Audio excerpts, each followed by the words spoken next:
Are you looking for a deeper understanding of life?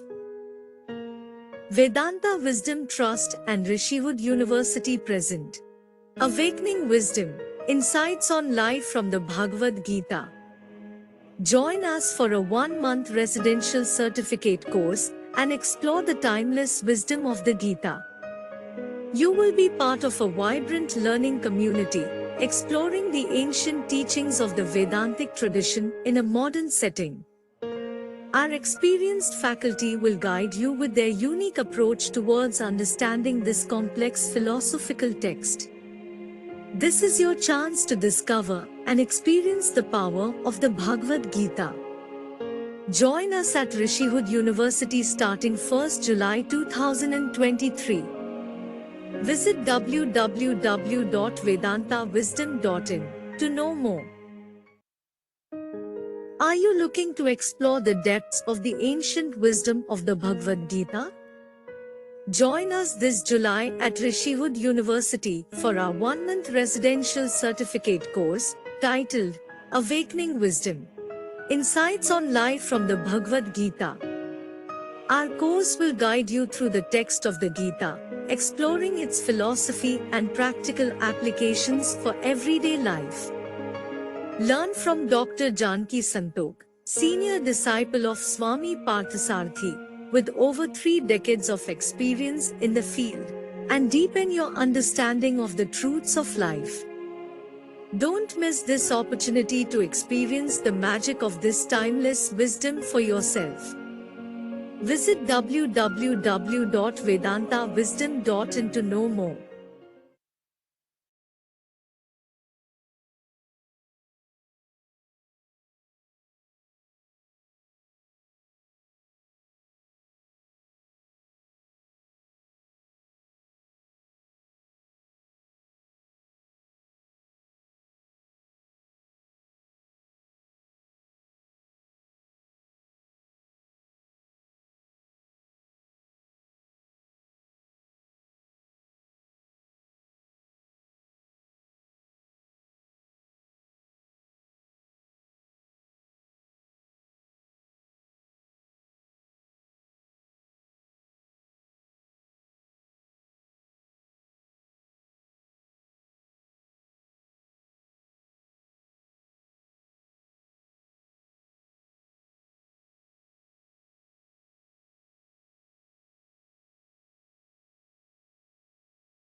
Om Sahana Bhavatu Sahanau Bhunaktu Sahaviryam Karavavahai Tejasvinavadhitamastu ma Vidvishavahai.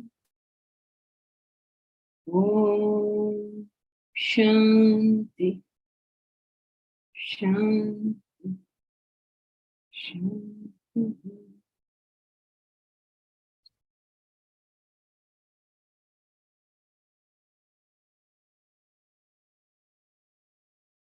Together we'll chant Bhagavad Gita, chapter 12, verses 1 to 10.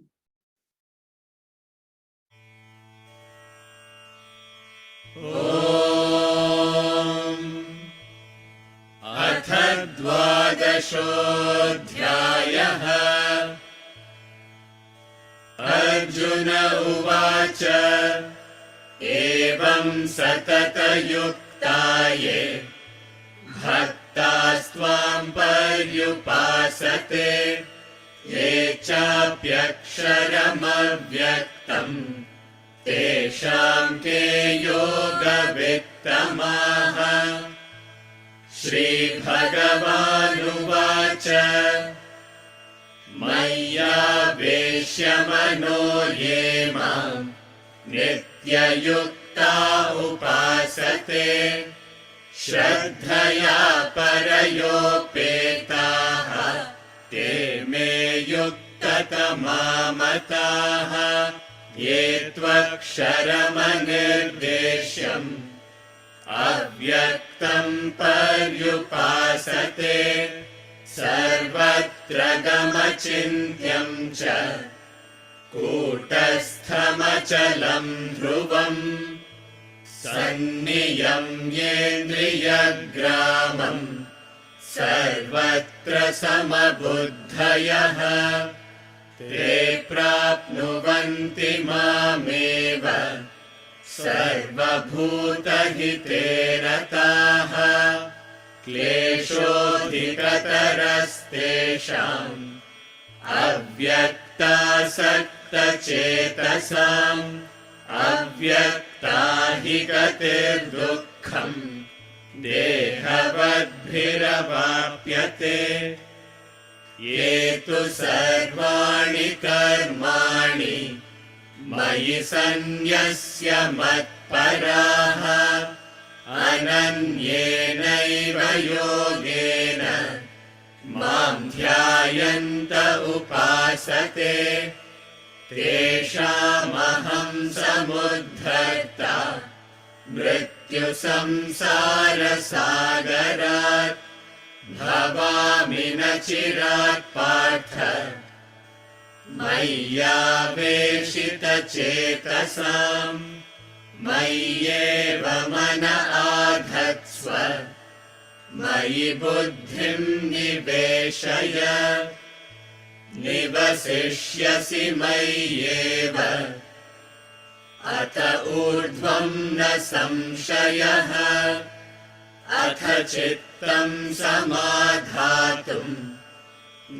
शक्नोषि मयि स्थिरम् अभ्यासयोगेन ततः मामिच्छाप्तुं धनञ्जय अभ्यासेऽप्यसमर्थोऽसि मत्कर्म परमो भव मदर्थमपि कर्माणि कुर्वन् सिद्धिमवाप्स्यसि।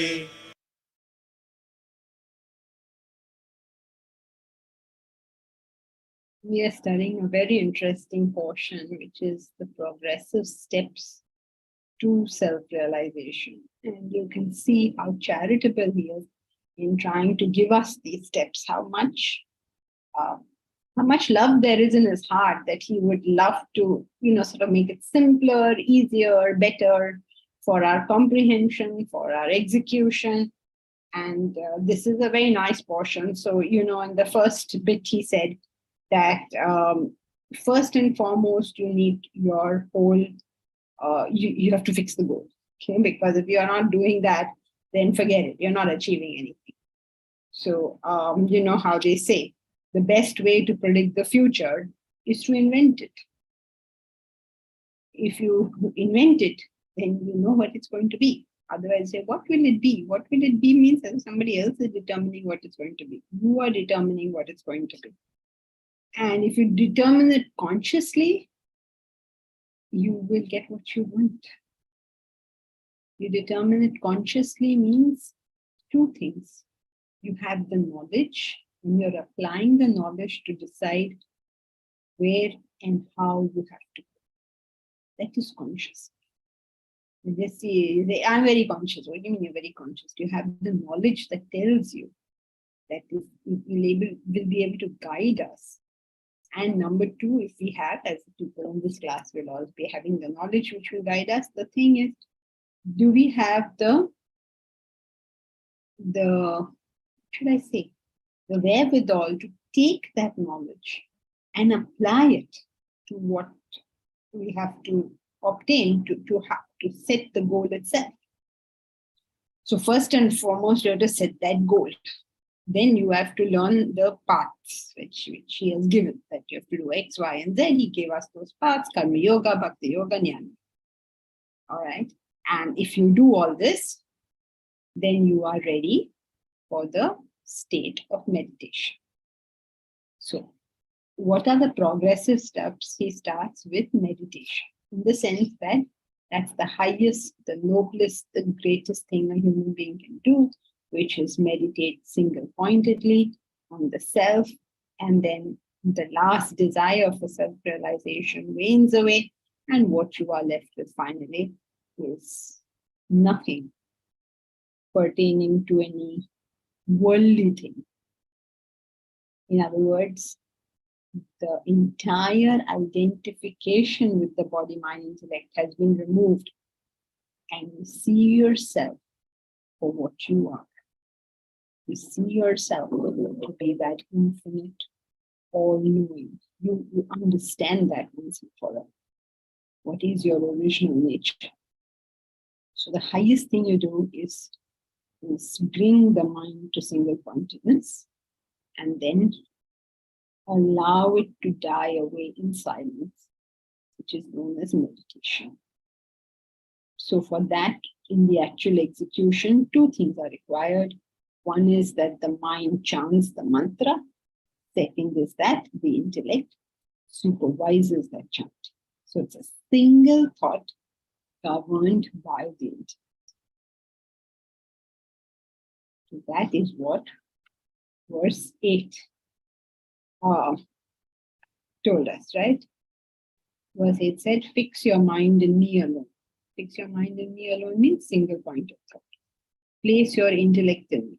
Place your intellect in me means your mind is chanting the thought of the self, which could be any mantra really, and your intellect is supervising it.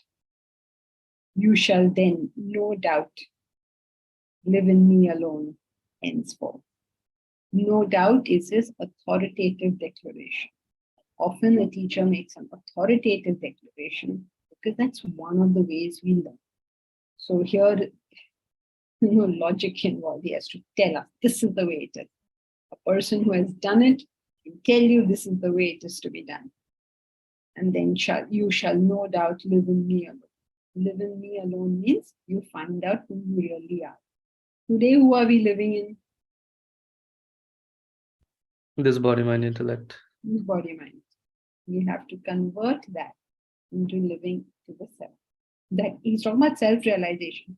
This is not a practice, everyone. You don't practice this, you become it once you have done the whole sadhana. So this is the highest level. Okay, verse 8 clear, right? Any questions with reference to verse 8? So, verse 9. Did we start verse 9 last time? Yes. Yes, we do. Okay. So, what did verse 9 say? That if you're not able to meditate like that, then do abhyas. Now, this abhyas should not be misunderstood. Abhyas means practice. So, what people do is, okay, you're not able to meditate, so practice harder. That's not wrong. That's correct. There's nothing wrong with that. You have to practice. So he is saying that. He is saying practice. But when he's saying practice, he's not saying practice only meditation. What he's saying is you have to practice meditation as well as the pre-meditative practices which he gave in the previous verse. He started with that, right? He started with karma, bhakti, jnana. Then he said, your highest thing, what you have to do is single-pointed concentration, which is meditation, and then you realize the self. If you're not able to, because you sit in the seat of meditation, but you're not able to, then practice. Don't just get up and go away. Don't say, ye mujhse nahi hota. Don't throw up your arms and say, no, this is not possible. No, try, keep trying. But try means what? It doesn't mean try only meditate. When you get up from your practice, do karma bhakti jnana. Karma bhakti jnana is what's going to sustain us to be able to do the meditation. It is the tracks of the journey, right? So you haven't reached, you have to continue along those tracks. So, atha chittam samadhatum na shaknoshi stiram. Stiram samadhatum na shaknoshi. You're not able to keep it steady in that thought. Then what? Abhyasa yogena tataha. Then by abhyasa yoga, by practice, mam ichha, wish ichha, mam ichha. Ichha, you realize, no? Ichha comes from ichha. Very, very important. I hope you're noticing the what all he puts here. You have to practice. But you have to practice for what purpose? With the desire, mam aptum, to reach me. Many people are doing meditation in this world, but nobody is trying to reach him. They say, okay, you know, if you meditate, you will learn concentration, you get better memory. Pagal log hai kya? Then meditation is not to learn concentration. In fact, from meditation, you cannot learn concentration. Why not? Meditation is subtler than concentration. Meditation is concentrating on a single thought. Concentration means your intellect is directing your mind on an area of thoughts. How can you practice single-mindedness to learn area? Simple common sense has to tell us, right?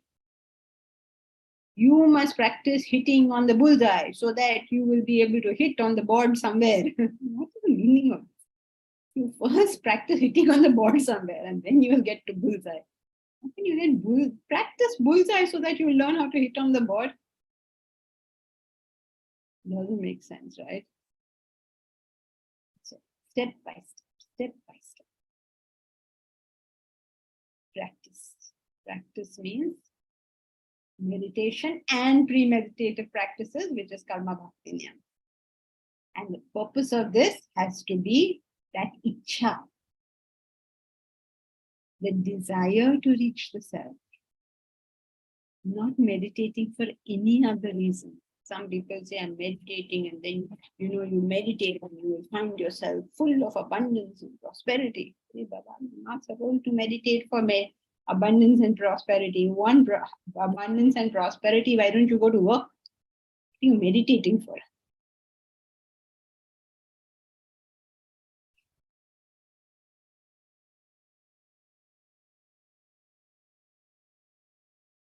The sound becomes sometimes low for some of us.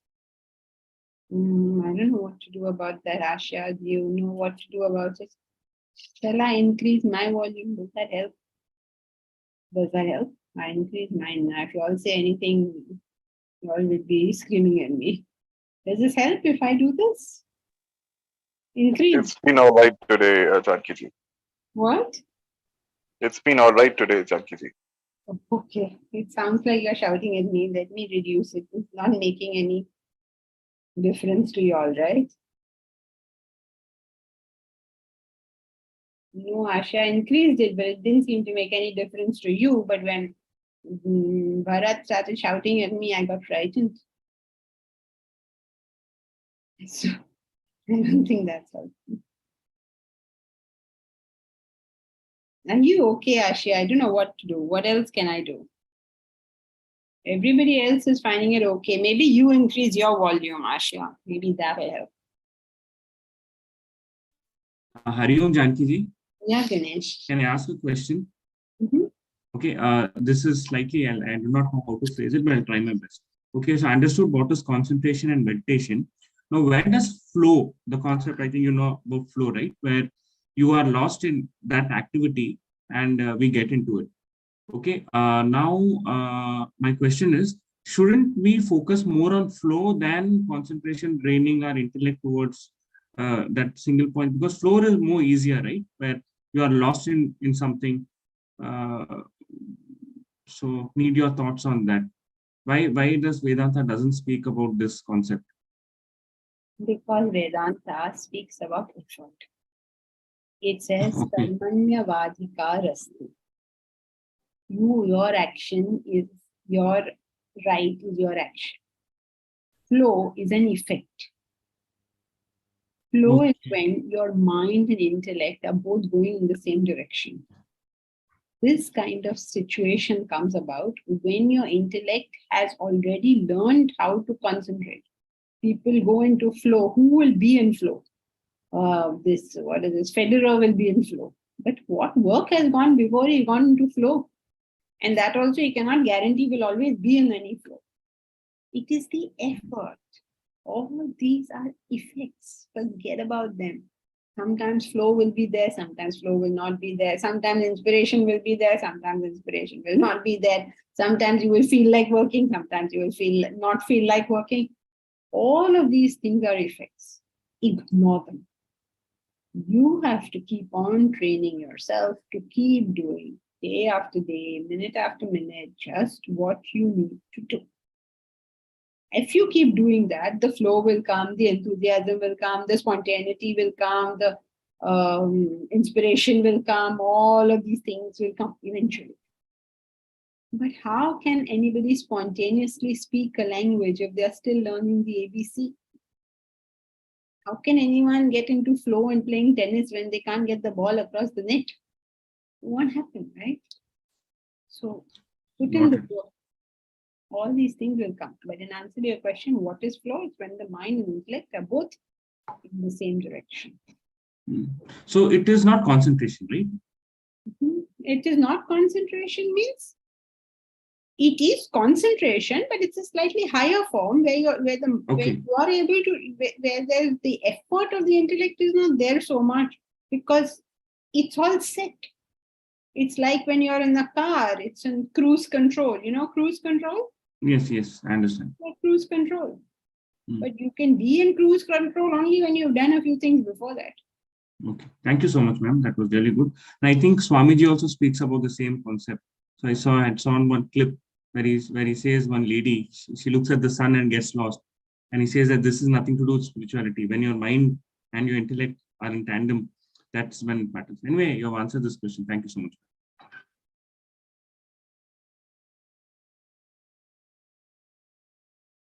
Uttara, I don't know. I don't think I have any different mic and speaker volume. It's all in this one.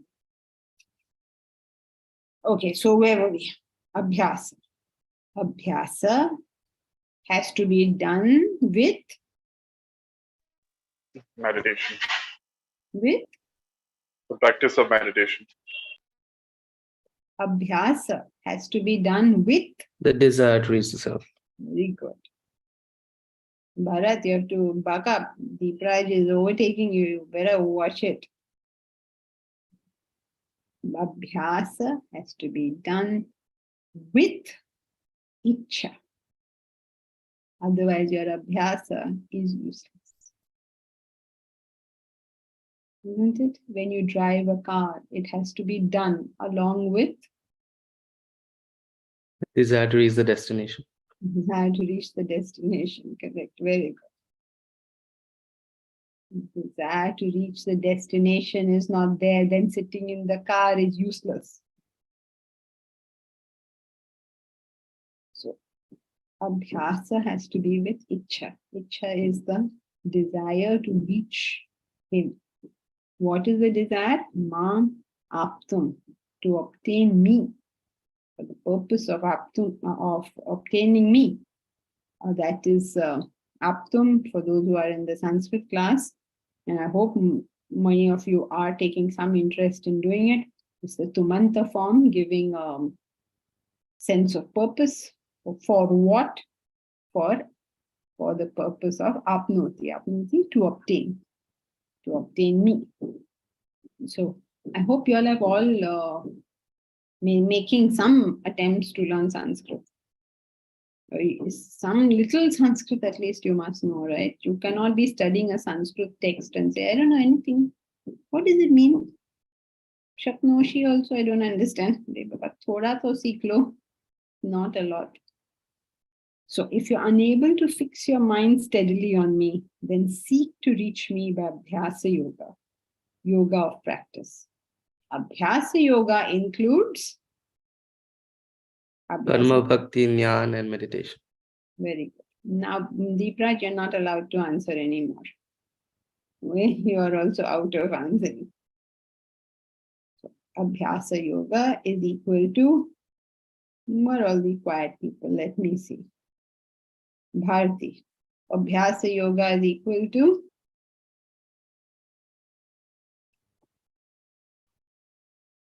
Bharti, where are you? Have you gone to sleep?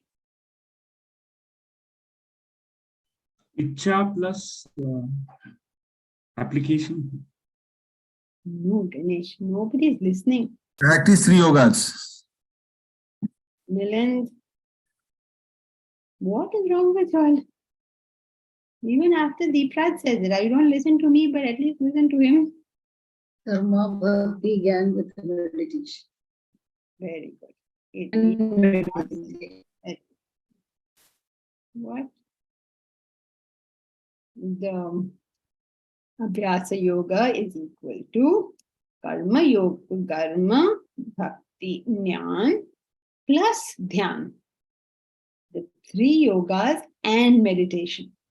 Because many people read this verse and they think of it as they take Abhyas to mean only meditation. No, it is meditation plus what he has spoken of before. You must have the whole package. You can't take a tire and say, I'm going to reach somewhere. You need the whole package, right? You need the whole car. You can't say I this, or you're going on a holiday. You can't simply say, I bought a ticket to Venezuela. But you bought a ticket and do what? Where will you stay? What will you eat? Where will you go? You need the whole package. So similarly, in spiritual life, you need the whole package. You can't just take one part and start set off. So Abhyas means the pre-meditative practices along with meditation. This is at the highest stage. That means you're just sort of reaching high up there and you're sort of, slightly falling short of it. So then this is for you, if you are at that stage. It is meditation. If you're not at that stage, you're just slightly short of the highest stage, then Abhyas is for you. Means meditation and the 3 yogas. I hope that's clear because this is the process. So there should not be an error on process itself. Omkar Bhandari. Can desire to reach the self make one crave for fruit of action? Yes, of course, Omkar. Why not? Of course, it can make you crave for fruit of action. Any goal can make you crave for fruit of action. Craving for the fruit of action means that what is not there? If you're craving for the fruit of action, what is not there? Action is not correct because there is. No, you can be doing action and still be craving for the fruit, right? But what is definitely not there if you're craving for the fruit? The fruit itself. Yes, okay, but that assumption is there that you haven't got it. If you're craving, think carefully what you're saying. Omkar, think Omkar Bhandare. I have to call you Obi now. Okay. Obi, because too many Omkars and everyone will get confused. So Omkar Bhandare, think carefully what you're saying. Can the desire to reach the self make one crave for the fruit of action? So what is the definition of a craving? A craving is a desire which is not under the supervision of the intellect. Okay. Yeah. So that is why he's been clear throughout. You must have the mind wanting it, and you must have the intellect supervising it. When the intellect doesn't supervise it, many errors come in. Fanaticism is one of them. Craving for the fruit is another one of them. Not doing the work is another one, because you're so busy dreaming you never got down to doing any work. But sometimes people do work and still crave. So the bottom line is that the intellect is not present in your pursuit. And when the intellect is not present in your pursuit, that's a very deadly thing. Spiritually, it's a very deadly thing. And it's deadly because it increases the desire for that. Gita, what Yeah. am I going to do with you? Or maybe the modifications of desire, like you could turn greedy or things like that, Correct. and not Or reach yes, the correct one. correct. That is also possible. As Deepraj says, desires will increase. Once desires increase, modifications automatically increase, right? You can only modify what is there. So if your goal is spiritual development, which is reduction of desire, then anything you do without the presence of your intellect is deadly, because that's taking you back. You're increasing the desire. Desire is the only funnel a human being has to prevent the increase of desire. Okay. So craving is like a symptom which tells us that intellect is not in place. So yeah, it's like a check. Okay. Thank you. Got it, Chanpiji.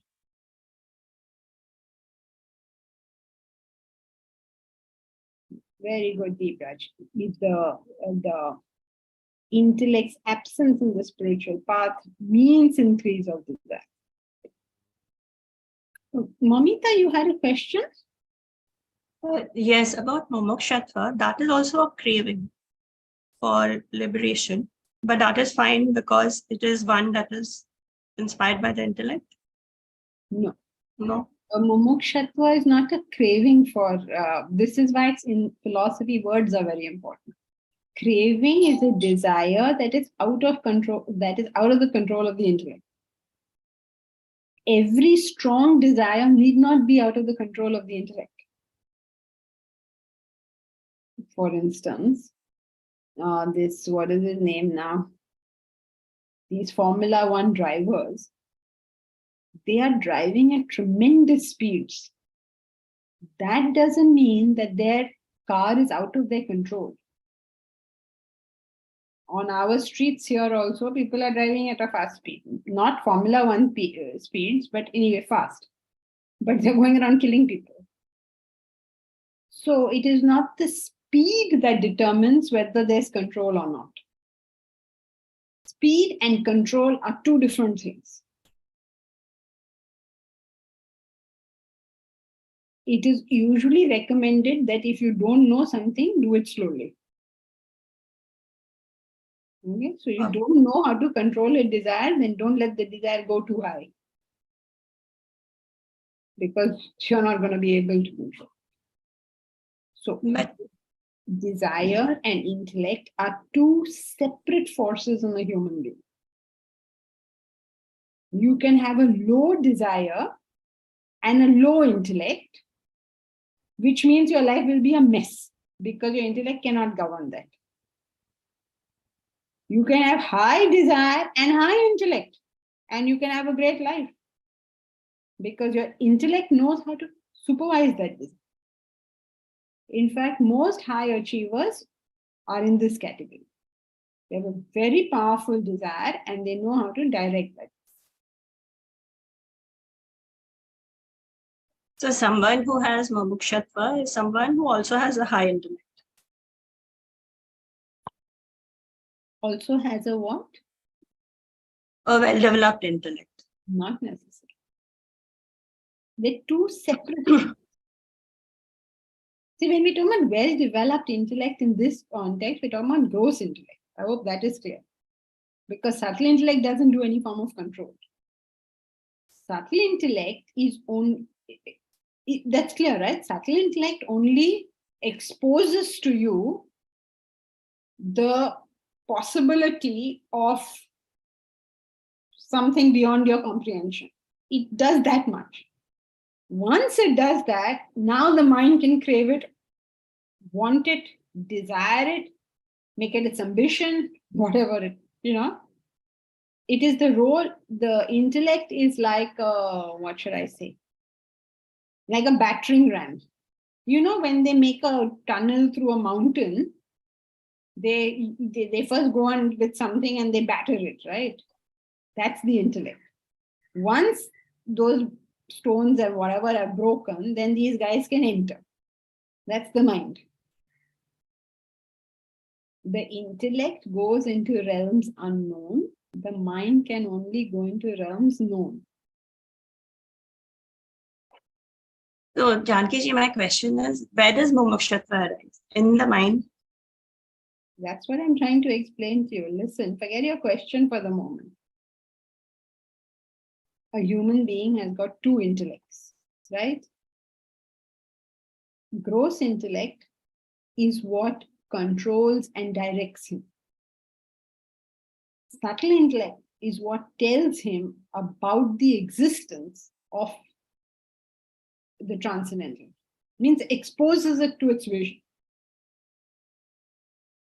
Having exposed it to the vision, now the mind has the ability to go there or not go there. Okay?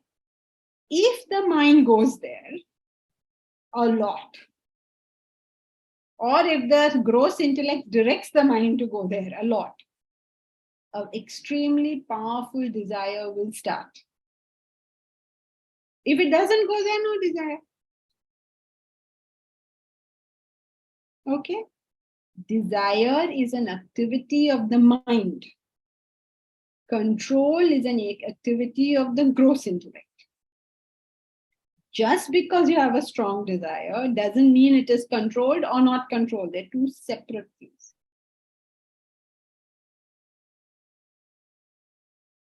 Okay, so Mumukshatva arises when your subtle intellect exposes something about the And your mind goes there. and the gross intellect directs you there. No. And your mind goes there. And the mind goes there, and it increases when the gross intellect retains it. No. It increases because of the mind's activity. Now, Okay. whether the mind does it on its own, whether the intellect makes it do it, all that is irrelevant. The desire increases mind's activity. Because desire is mind. Okay. Thank you. Yeah, Deepraj. So let us take one step back. So the intellect is an outgrowth of our vasanas. It's a manifestation of the vasanas. So if you don't have a vasana for something, the intellect won't expose it. Right? So the fact that the subtle intellect is exposing that transcendental means there is a vasana for the transcendental. Actually, it doesn't work like that for the subtle intellect. Subtle intellect is actually the absence of desires. As desires reduce, the subtle intellect speaks louder. The subtle intellect is only a discrimination.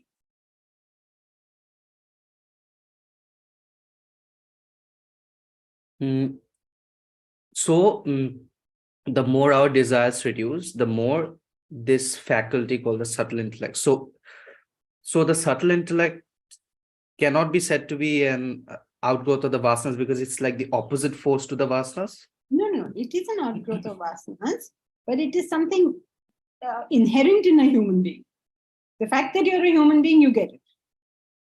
Like the fact that you're a human being, when all your vasanas, your collective vasanas make you a human being, you get some things because of this particular collection.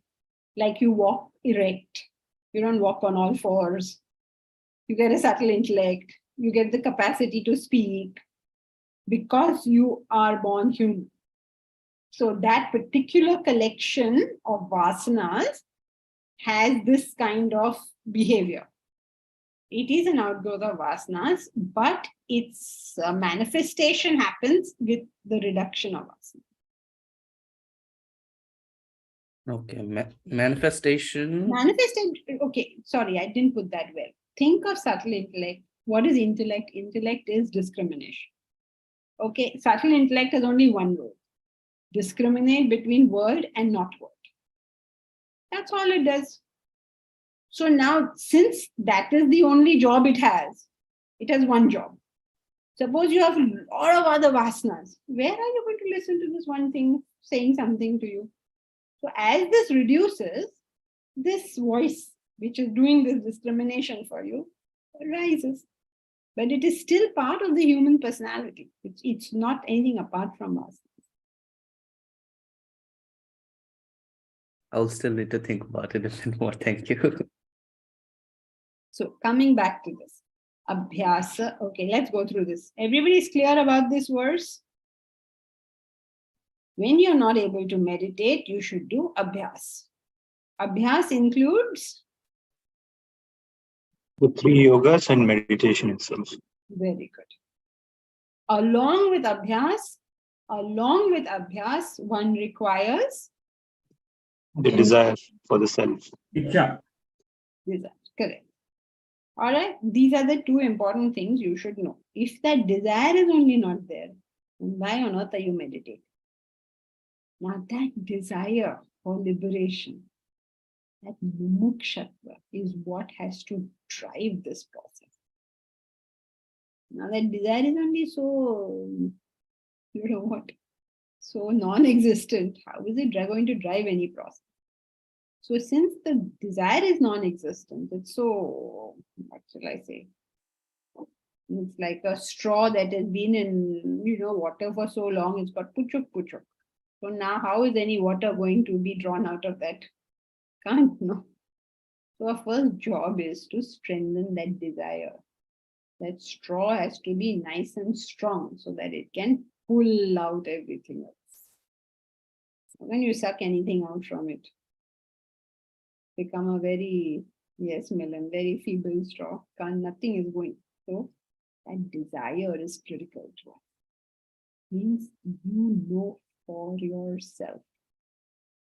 If you have one job over here, nobody has no other job. This has to be absolutely and crystal clear to you.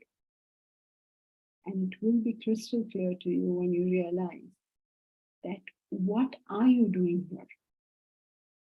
Try so much to obtain so many things in this world.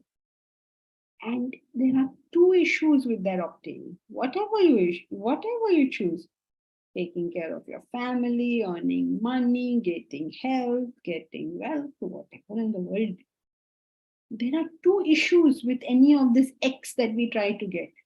Somebody's good opinion, somebody's this, somebody's that, relationship, whatever. There are 2 issues with it. Number 1, you can never guarantee that you will get it. And number 2, you can never guarantee that having got it, you will keep it. Then why would you put all your effort, interest, enthusiasm into that? Once this is clear, it doesn't matter what. Use the word X. X is a beautiful word.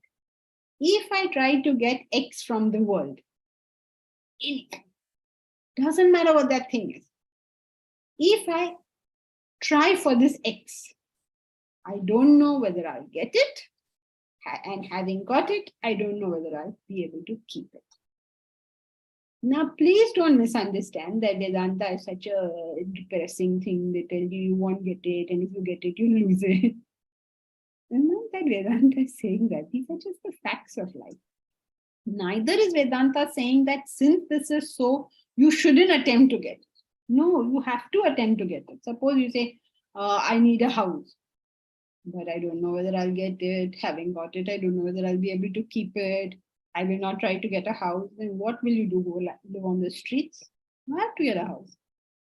Okay? These are just stuff that we need to have. Because you have a body, this body has to be housed somewhere, right? You have a body, this body has to be clothed in something, right? Now, if you are going to house it well. If you are going to clothe it well. You say, okay, I have to have some clothes. I'll put on any rags that I find on the streets. No, please. There are very nice shops. People have put in a lot of time and effort and energy in designing nice clothes. Please buy those clothes, wear them. Those guys have to live as well. So please wear all the nice things. But the thing is, there has to be something in me that tells me that there is something higher, greater, nobler, vaster, more important, more permanent than all these things. To enjoy every bit of life. Have the best of everything. Have the best car, have the best house, have the best spouse, if you can find one. But whatever, have the best. But mind is elsewhere. Mind is elsewhere means not that you don't enjoy this. Your value is greater for the self, for God, for something nobler, something vaster. Every tiger in this world knows how to get food, knows where to stay, how to find a mate. Every mosquito knows this. You have said, oh, I found all these things. Okay, very good. You became as good as a mosquito. What is the use of this? So there are both ways we have to understand. If you say this, then people say, no, drop everything. No, don't drop everything. Please keep it. But a vision beyond all. That is moksha. And when you have that, then this path is undertaken and it flowers out. Otherwise, we will achieve in our life everything that a mosquito has done.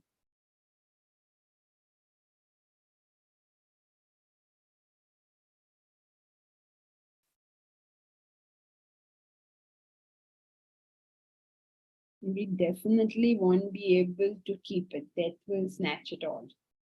Yes, Bharat, death will snatch it all. But some things you will keep after death, all the vasanas that you have accumulated. So yes, death will snatch it all.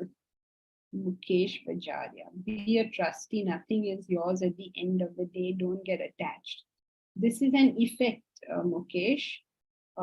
Don't get attached is the effect of valuing something else. There is no way you're not going to get attached to what you contact. Because if you contact it and your mind is valuing it, of course you're going to be attached. How on earth is it going to be possible not to? But when you're able to have a higher vision in it, that's when you're able to deal with it like a trustee. That is all an effect. These are not things to practice. These are things which are effects. Effects of having the right values. If I think my money is all important and my whole identity is tied up with the amount of money I have, how can I not be attached? Obviously, I'm attached. But when I see that my money is a tool, is a means to an end, it's something that, whatever according to me its purpose is, if I'm able to remember its purpose, then I won't be so attached. Okay? Oh yeah, go ahead. You want to say something? Good morning. So is your intellect come into play at this stage? Because if you're saying you're a trustee, yes, you may be attached, but should your intellect then play a role in, or will play a role in, and then say, yeah, you understand that this is not going to be yours at the end of the day? That will only cause fear in you.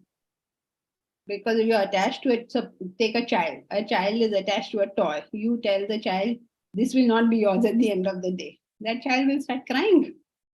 You're not helping the child. What the child needs to do is grow up. That is the way to get out. You cannot tell yourself, oh, I don't know whether you look at your wife, you say, you're still here. Oh, I'm glad you're still here. Slowly you will be out of the house if you talk to her like that. So she will say, what? Where were you expecting me to go? So, that's how we create all this confusion. None of this is to be practiced. You practice doing your karma, your bhakti, your jnana. That's it. Morning study. What is the volunteer work you're doing? What is the devotion you're doing? Practice that. And you will see automatically your relationships have improved.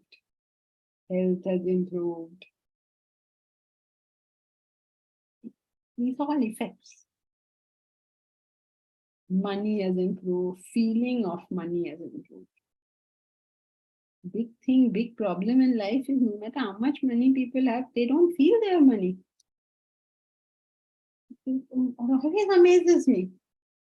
I don't know if I ever told you about how I met my friend. I told we needed, obviously, I'm always going everywhere with my begging bowl because you're constantly in need of funds. So I told him, chalo milte hain. So he said, acha, kahan milenge and all. So this is in Delhi. So he said, Meridian milte hain, chai waay kuch leete. Okay, fine. I'll pick you up, he said. Okay. So he picked me up. We went to Meridian. We had chai, nashta, whatever he gave me to have. And then we were coming back, and I told him, this is what we do when we something. He says, kya bolu? मेरे पास कुछ भी नहीं है. Hong Kong के सब business बंद हो गए. So what happened to your Bangladesh empire? वो सब बंद हो गए, सब कुछ बंद कर दिया. सब इतने losses हुए. ये I felt myself like giving him 10 rupees. And this whole conversation was in an S-class Mercedes. With this conversation about how broke he is. What do I say? Can't feel like he has a nice big, what they call koti in Delhi. Nice koti, nice Benz, nice everything, but no feeling of money. Nice children, nice wife, nice everything. No feeling that I am. No, Milan, it's not even hypocrisy. They genuinely think so. They're my friends. They're not trying to fake me. They genuinely think so. They genuinely think, you should have heard how he said. He was telling me, now kuch mere paas kuch hota hi nahi hai. Phir wo kya, in Bangalore, I have 3 flats. From that, I get some 3-4 lakhs rent. Somehow I manage with that. 3-4 lakhs rent. Somehow you manage with that. If someone gave me 3-4 lakhs rent, I'd be very happy with life. Okay, somehow I manage. I mean, he's not faking it. He's telling me, somehow we manage. Because for him, it is a come down. When you're getting crores and then you get 3-4 lakhs, it is a come down, no doubt. But it's not so much of a come down that you cannot give anything at all in charity.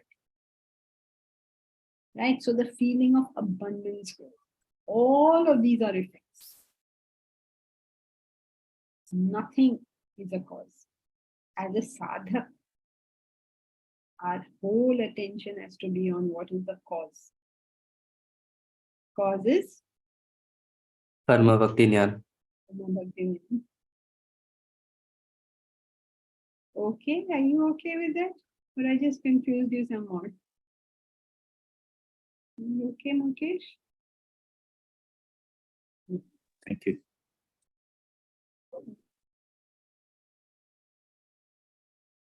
So, what is this?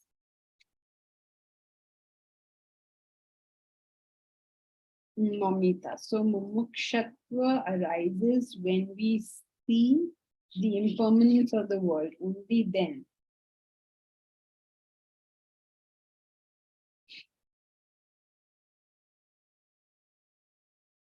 There is no answer to this question. If you ever find the answer, let me know. Nowhere is there an answer to this question. How can you get your mumukshatva? How can you get? I asked our bot also. We have a bot, no? I asked the bot also, how do you do this? Nobody has answered.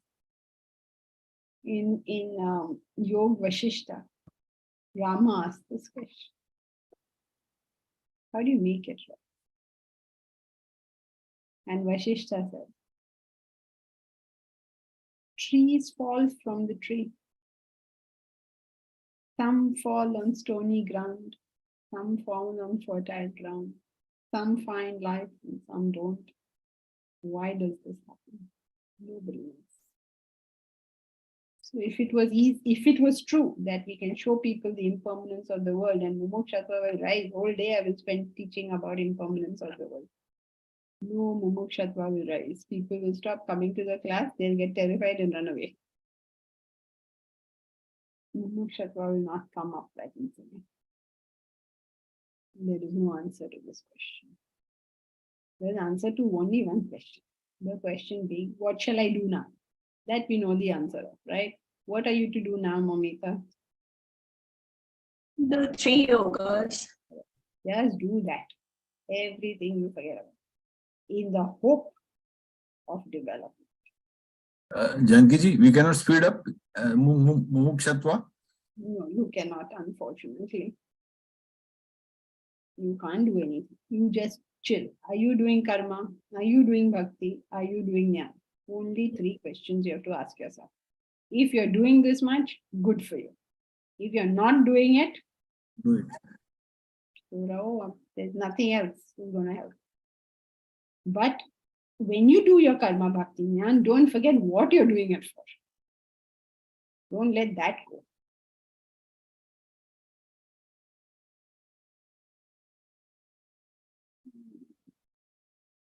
Deep Raj. The problem is us as well. We don't think we have anything when we are in abundance. Yes. All of it is true for all human beings. In another Jan- world, I weep my own. Yes, Kanyan. To Momita's observation, I think you answered that, no? You said there's no answer. The answer was that subtle intellect exposes that there's something called self, and the mind goes there. Yes, but how do we get the mumukshatva? How do we get the mumukshatva to rise? Means how do we make sure the subtle intellect exposes it? Now you have to. Now the mind has to go there, right? Unless when the subtle intellect grows, it just gives you a potential. A potential is not an actuality. Yeah, agreed. So once that potential is there, then you do these yogas and other things to get there. Yes. You do these are the 3 yogas, no other things, 3 yogas. Yeah. Cross your fingers. When will it happen? How will it happen? I don't know. We're just going to cross our fingers. You know, like in WhatsApp. Every time you say, you cross your fingers. Nothing else. We cannot say that, okay, let's go and teach people about impermanence and then it will grow. You can't. There's no method. If there was, all these ages would have done it by now. Actually, I meant that it is a necessity, but not sufficient condition, perhaps. Understanding that yes and no. this is not a permanent.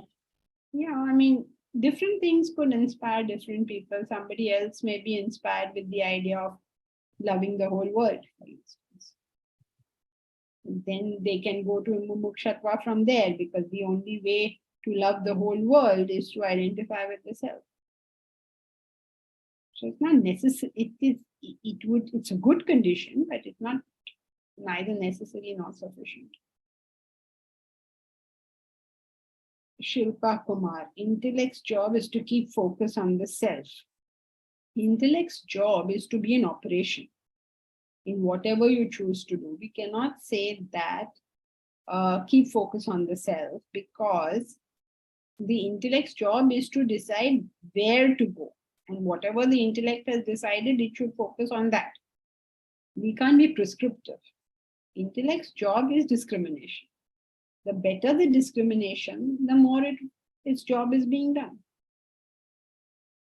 It's not like black and white, right? Okay, Shilpan. Yeah. So in a, like, when one is doing this, the 3 yogas plus dhyan, like, what is like the ichha, like he says, is to look for me, and therefore the intellect will discriminate how, like, because there are other ichhas which come in, so intellect has to say, okay, discriminate and focus on something more. Yes, and whether I can at the moment. Do I have the power to do this? If I have a whole bunch of desires, I may not have the power to do this. Right. And therefore, like, to focus on, in the series of desires, to keep trying to focus on a higher desire, in a sense. Is that what the intellect will do? Yeah. its intellect job is discrimination, and the consequence of discrimination is control. So to the extent the intellect is developed, it will be able to make some discrimination about this I should do, this I shouldn't do. Some discrimination it will be able to make. A good intellect will be able to have at least a goal. A much superior intellect will have an unselfish goal, an ideal. And the quality intellect will have the ultimate goal of realization. Okay. All right. So no point us trying to start the next verse, right? So, okay, let's just recap what we have done. What we have done is that the highest sadhana is meditation. If you're not able to meditate, please don't just get up and go away. Try meditation and also try the premeditative practice. However, all of this is of any use only if you have a desire to reach the self. Otherwise, what is the purpose of all this activity? So now that we are all meeting here on Sunday, what is the purpose should be clear.